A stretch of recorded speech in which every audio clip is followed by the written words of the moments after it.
J'ai décidé de ne pas me culpabiliser, j'ai décidé d'aller vite, j'ai décidé de ne pas perdre de temps sur la quantité de livres qu'il y a juste à côté de moi. Mais du coup, on est parti pour le book haul du mois de septembre.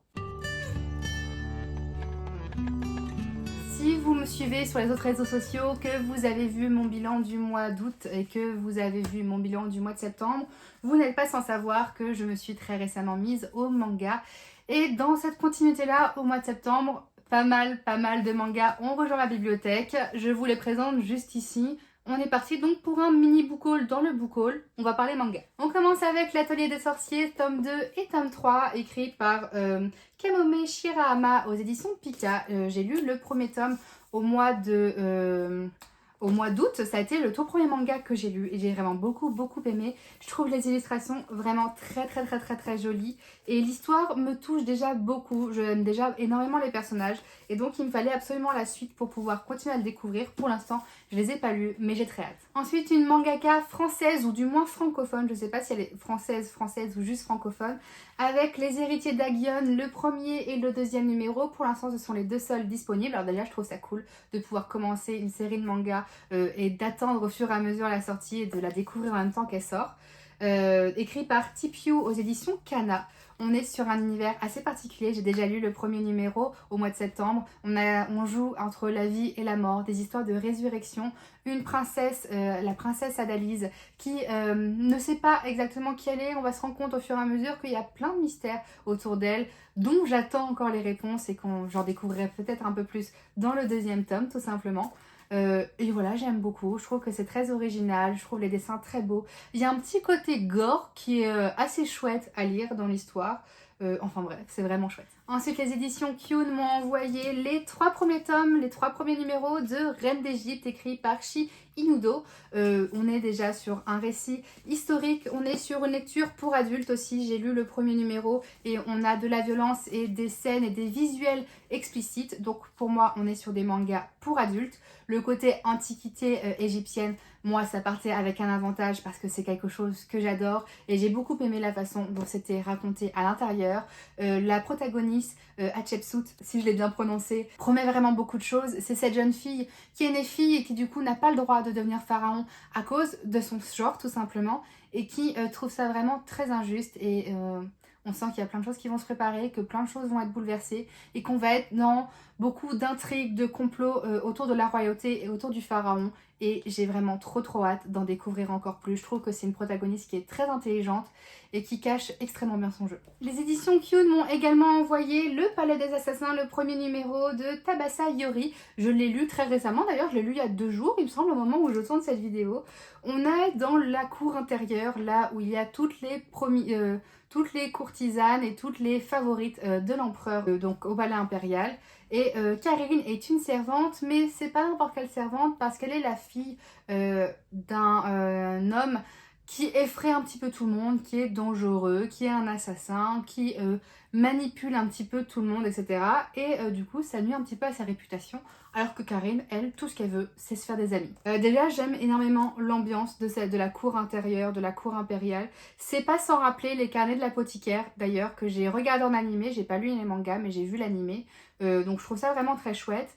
Pour autant, les deux protagonistes ne pouvaient pas être plus différentes. Là où la protagoniste des carnets de l'apothicaire est très antipathique, très sans mort de tout le monde, Karine, elle a qu'une envie, c'est se faire des amis, c'est être acceptée avec les autres, elle aime les jolies choses, elle a envie d'être amie avec les autres, etc. Donc elle est très touchante dans ce rôle-là, mais au final on se rend compte qu'elle est bien la fille de son père sous certains angles parce que elle a appris certaines petites choses qui font que c'est une personne potentiellement dangereuse, mais pas méchante. Et enfin, pour terminer avec les mangas, je me suis acheté le numéro 2 et le numéro 3 de Yona, Princesse de l'Aube, écrit par Mizuo Kusanagi aux éditions Pika. J'ai lu le tome 1 au mois de septembre, j'ai vraiment beaucoup aimé, même si c'est très introductif, je sens que ça a un potentiel pour évoluer vers quelque chose de vraiment très sympa. Donc j'ai acheté la suite pour découvrir tout ça. C'est fini pour les mangas, on passe au roman maintenant. On va commencer avec 2 formats poche aux éditions Le Livre de Poche. Tout d'abord, Hôtel Magnifique de Emily G. Taylor, qui est à la base publié aux éditions Bayard. C'est un roman que j'avais vu passer lors de sa sortie initiale, qui m'avait beaucoup tenté, que j'avais pas eu l'occasion de découvrir. Mais là, je l'ai, donc je vais vous lire le résumé. Lorsque le légendaire hôtel magnifique qui se déplace par magie apparaît dans leur ville, Gianni et sa sœur Rosa saisissent leur chance et s'y font embaucher. Séparée de Rosa dès leur arrivée, Gianni est emportée dans un tourbillon de luxe, de fêtes et de sortilèges. Mais elle comprend peu à peu que l'harmonie apparente qui règne dans l'hôtel n'est qu'une illusion. Que cache Alastair, l'inquiétant maître des lieux, et où est passée Rosa? Gianni va puiser en elle des ressources insoupçonnées pour tenter de libérer sa sœur et infléchir leur destin. Donc voilà, ça a vraiment l'air très chouette. J'ai vu pas mal de bons retours sur ce roman-là, sur cette histoire-là. Donc j'ai vraiment hâte de la découvrir à mon tour. Et ensuite, le deuxième format poche avec le premier tome de l'Empire des femmes, Sapientia, de Cassandre Lambert, originalement publié aux éditions Roman Didier Jeunesse. J'ai vu de très très bons avis sur ce roman-là, d'autres avis un peu plus mitigés. Mais l'ambiance, l'univers et... ce que ça raconte vraiment, ça a l'air d'être quelque chose qui est totalement fait pour moi. Alors je vais vous lire le résumé, vous allez voir ça. À Sapienta, les règles sont claires. Les femmes dirigent et les hommes servent. Le grand tournoi annuel de gladiateurs approche. Toutes les jeunes filles attendent l'événement avec impatience. Toutes, sauf Adonna, que l'enjeu terrifie. Il faut choisir son favori. Dans les geôles de l'arène, les hommes n'ont qu'une idée en tête. Survivre à l'épreuve. Mais pour Hélios, survivre n'est que le début d'une mission bien plus ambitieuse. Pour chacun, un long combat commence. Donc on est sur une inspiration d'antiquité romaine, mais où ce sont les femmes qui ont le pouvoir. Et je pense que ça promet vraiment de soulever pas mal de questions, pas mal de choses par rapport à notre société réelle à nous, notamment sur le patriarcat, etc. Donc je pense que ça peut être vraiment hyper intéressant si c'est bien fait. Ensuite, à l'occasion de la sortie du 14e et dernier tome des Chroniques de Sainte-Marie au mois d'octobre, les éditions Hervé Chopin m'ont envoyé Le reste appartient à l'histoire, qui est le livre numéro 8, celui qui me manquait. Les Chroniques de Sainte-Marie, c'est une saga dont je vous ai beaucoup parlé, dont je parle un peu partout, que j'aime énormément. On est sur une uchronie avec des historiens qui voyagent dans le temps pour étudier l'histoire, mais évidemment, il va se passer pas mal de choses. Moi, c'est un petit peu ma saga doudou. J'aime toujours me replonger dedans, me replonger avec ces personnages-là. En tant que fan d'histoire, j'adore découvrir ces nouveaux univers d'histoire à chaque fois, des nouvelles périodes historiques différentes, dans différentes régions, différentes cultures, etc. avec lesquelles l'autrice va jouer en fait, va s'amuser à modifier quelques événements, etc. Et je trouve ça vraiment hyper chouette. J'aime énormément la narration dans laquelle l'autrice prise en quelque sorte le quatrième mur. On a l'impression que c'est la protagoniste, Max, qui nous raconte l'histoire alors qu'elle est très vieille et qu'elle nous raconte son vécu, etc. en s'adressant directement à nous par moment. Et moi, c'est quelque chose que j'aime énormément. Enfin... J'adore le personnage de Max, elle est sarcastique, elle a pas la langue dans sa poche. Elle est parfois assez insupportable, il faut l'avouer, mais moi je l'aime énormément. Donc c'est une saga que j'aime beaucoup, ça fait un bout de temps d'ailleurs que j'ai pas lu un tome des Chroniques de Sainte-Marie. Donc il va falloir que je remédie très rapidement à ça. Ensuite au mois de septembre, j'ai reçu Shatter Me de Taher et ma fille, le premier tome de la réédition de cette saga qui est bien connue. Ce premier tome est sorti, je sais plus quand exactement. Mais il y a déjà le second tome de disponible et c'est une saga dont j'ai entendu absolument tout et son contraire. Alors je sais qu'il faut pas que je m'attende à 100% de dystopie comparé à ce que pourrait laisser penser le résumé, mais qu'on est plutôt sur quelque chose de très proche de la romance. La romance a son importance, donc maintenant que je le sais, je pense que je vais moins risquer d'être déçue, mais j'ai vraiment très hâte de le lire parce que j'ai lu autant de personnes pour qui c'est une saga incroyable coup de cœur que de personnes qui l'ont détesté. Donc j'ai hâte de voir de quel côté moi je vais me diriger lors de ma lecture et je le lirai au mois d'octobre. D'ailleurs, en parlant de dystopie, au mois de septembre, je me suis acheté Sistra, la première épreuve de Marine Stengel, je ne sais pas comment le prononcer, je suis désolée, aux éditions Plume Blanche. On est sur là le premier tome d'une duologie qui me faisait de l'œil depuis un certain temps. Et j'ai enfin sauté le pas de l'acheter. Déjà, regardez-moi cette couverture, je trouve l'illustration vraiment très belle avec ce vernis sélectif. J'adore et je vais vous lire le résumé et je pense que vous allez être aussi intrigués que moi. Secouée par la violence des conditions climatiques, l'extinction de milliers d'espèces et l'épuisement de ses ressources, la Terre pousse un cri d'alarme. Face à cette détresse et dans un ultime espoir de survie, les humains instaurent de nouvelles dispositions sociales. Si l'Amérique voit apparaître des purges sanglantes, l'Europe, elle, annonce la création de la loi Sistra. Kali naît dans ce monde-là. Fillette intelligente et aimée de ses parents, son destin bascule avec l'arrivée de cette petite sœur interdite. Ainsi, la loi Sistra s'applique. Les enfants seront séparés, élevés loin des leurs, selon des mœurs bien différentes, pour mieux se retrouver quelques années plus tard, le jour où elles devront s'affronter. Donc je pense que c'est un roman déjà qui va soulever plein de questions climatiques, et aussi plein de questions de société, comme le font les dystopies. C'est une des choses qui fait que j'aime beaucoup les dystopies. J'ai vraiment trop hâte en fait. Je pense que je le lirai, alors pas en octobre, mais certainement en novembre. On reste aux éditions Plume Blanche avec Angélion, le premier tome de Justine Tifagne, Illuminer les cieux.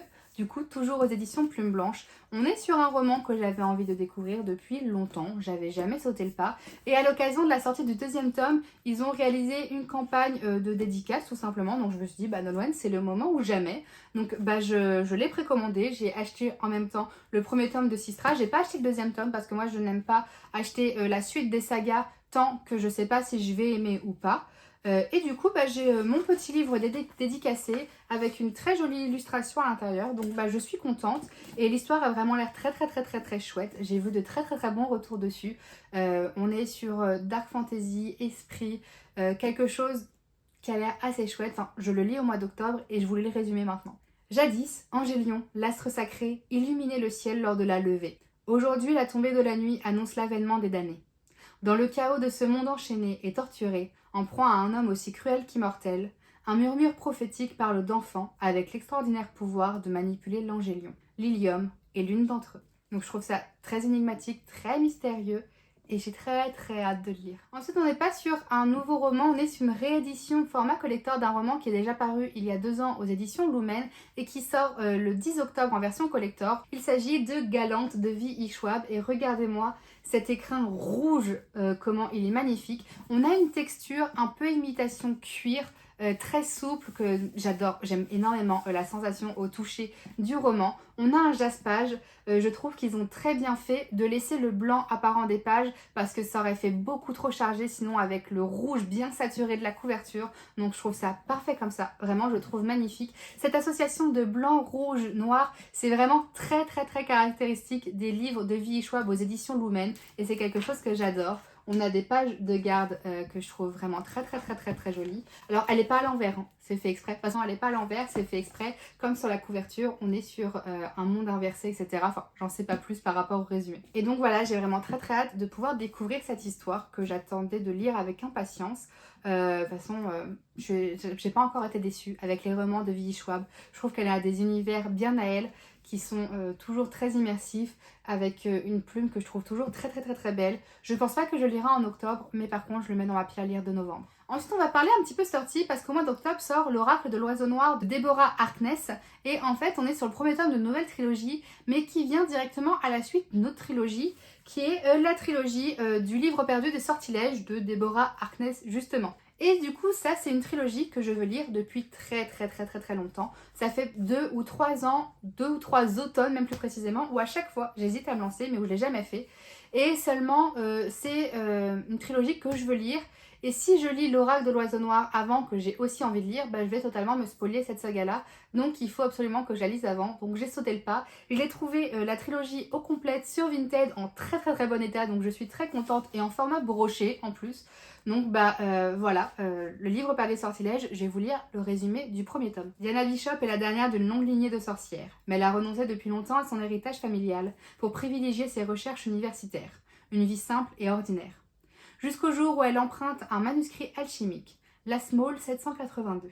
Elle ignore alors qu'elle vient de réveiller un ancien et terrible secret et que tous, démons, sorcières et vampires, le convoitent ardemment. Parmi eux, Matthew Clermont, un vampire aussi redoutable qu'énigmatique. Un tueur, lui a-t-on dit.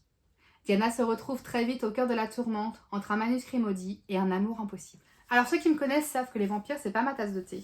Mais dans celui-ci, ça a l'air un peu différent. Ça a l'air d'être quelque chose qui, je pense, et je l'espère, va beaucoup me plaire. Parce que j'ai vraiment très envie d'aimer cette saga, sincèrement. Donc on verra bien au moment de la lecture. Je lis le premier tome dès ce mois d'octobre. Petite précision, si jamais vous n'avez pas du tout envie de découvrir cette saga-là, vous pouvez sans souci lire l'Oracle de l'Oiseau Noir. En fait, l'Oracle de l'Oiseau Noir est potentiellement indépendant, mais si vous voulez juste lire ça, si vous voulez lire et cette trilogie-là et la trilogie de l'Oracle de l'Oiseau Noir, il faut commencer par celle-ci parce que du coup, l'Oracle de l'Oiseau Noir se passe après, donc spoil des événements qui se passent dans celui-là. Voilà, c'est tout. Ensuite, un petit roman qui a l'air d'une adorabilité sans nom, Chat sur ordonnance de Siyu Ishida, j'espère que je l'ai bien prononcé, aux éditions Albin Michel. Là on est sur un roman qui a l'air tout doux, tout mignon. assez rapide à lire. Je pense que je me le garderai pour le mois de décembre. C'est le genre de roman que j'aime bien lire à la période de Noël, pendant les vacances en plus. Je vous en parlerai plutôt au mois de décembre, mais je vais vous lire le résumé. Vous allez voir, c'est adorable. Bienvenue à la clinique psychologique Nakagiyo, un centre de soins situé au centre de Kyoto, au fond d'une ruelle sombre particulièrement difficile à trouver. Assisté de son infirmière chitose, le docteur Nick y reçoit des patients de tout horizon. Sa particularité ? Ne pas prescrire de médicaments, mais des chats. Un jeune homme harcelé au travail, un père de famille désemparé, une mère qui a du mal à communiquer avec sa fille, une créatrice de mode trop perfectionniste vont en faire l'expérience. Que leur révéleront ces êtres capricieux et délicats, exigeants mais si charmants. Et si les traitements prenaient des formes totalement inattendues ? Drôle, subtil et réconfortant, ce roman best-seller au Japon vous délivrera peut-être les clés du bonheur. On va être sur quelque chose qui va beaucoup parler de vie, qui va beaucoup parler de sentiments, d'émotions, de recherche de soi, etc. Ça va sûrement être un roman très touchant, aussi bien dans l'émotion positive que dans la tristesse potentiellement, avec ce côté de petit chat. Bah moi je suis une fan de chat, donc forcément c'est quelque chose qui m'attire et vraiment j'ai hâte de le découvrir et de vous en parler. Et enfin, pour terminer ce book haul de ce mois de septembre, je vous présente Spark of the Everflame de Pencolo label Calix qui sortira le 23 octobre en librairie. Et normalement, je vais faire mon maximum pour pouvoir le lire et vous en parler avant sa sortie. Donc n'hésitez pas à venir me suivre sur les autres réseaux pour voir ce que j'en pense. Déjà, je vais vous présenter le très joli format relié. C'est pas mon préféré du label Calix. Je dirais même que c'est celui que j'aime le moins en comparaison aux 4 autres romans qu'ils ont sortis. Mais on a quand même un travail qui est là. On a cette couleur orange bien flamme qui est certainement très très caractéristique du roman, qui est présente. C'est plus le jaspage en vrai où je suis pas fan, je trouve très chargé et avec trop de couleurs. Mais on est quand même sur un très très très bel objet livre. Quand je dis que je suis pas fan, c'est en comparaison aux autres, hein, mais sinon il est quand même très très beau. Et du coup on est sur le premier tome d'une saga qui comptera 4 romans. Dans un monde colonisé par les dieux et gouverné par les descendants, leur cruelle progéniture, Diane Bellator aimerait échapper à son misérable quotidien. La disparition soudaine de sa mère l'oblige à entrer dans l'univers sombre des descendants afin de percer les mystères qu'Aurélie a laissés derrière elle. Contrainte de participer à la guerre civile qui s'intensifie, Diane devra naviguer entre les règles du pouvoir, de la politique et de l'amour pour sauver sa famille et l'humanité tout entière. Déjà, première chose qui m'attire énormément dans ce roman, c'est que je sens un côté dystopie.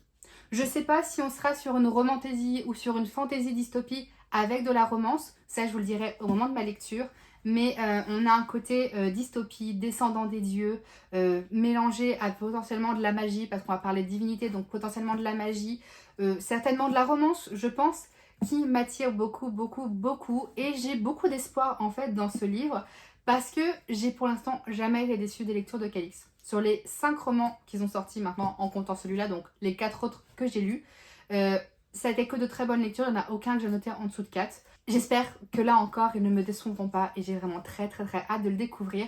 À l'heure à laquelle je tourne cette vidéo, c'est ma prochaine lecture d'ailleurs. Donc voilà pour mon book haul du mois de septembre 2024, il y avait pas mal de livres à vous présenter, donc si jamais vous êtes resté jusqu'au bout de cette vidéo, je vous remercie. N'hésitez pas à me dire en commentaire si parmi tous les livres que je vous ai présentés, il y en a que vous avez déjà lu, que vous avez aimé ou pas aimé. Je serais vraiment hyper curieuse de savoir tout ça. Ou peut-être s'il y en a certains que vous avez envie de découvrir à votre tour. Si jamais vous voulez connaître mon avis sur mes différentes lectures, je vous invite à venir me suivre sur TikTok et sur Instagram où je vous parle de mes lectures de façon quasiment quotidienne et un peu différente et complémentaire à ce que je fais ici sur YouTube. Si vous avez aimé cette vidéo, je vous invite à la liker, ça me soutiendra et ça me fera vraiment très plaisir. Et si jamais ce n'est pas encore fait, je vous invite à vous abonner et à activer la cloche afin de ne plus rater aucune des prochaines sorties de vidéos. Je vous remercie encore d'avoir regardé cette vidéo jusqu'au bout. Je vous souhaite une très belle journée et de très belles lectures.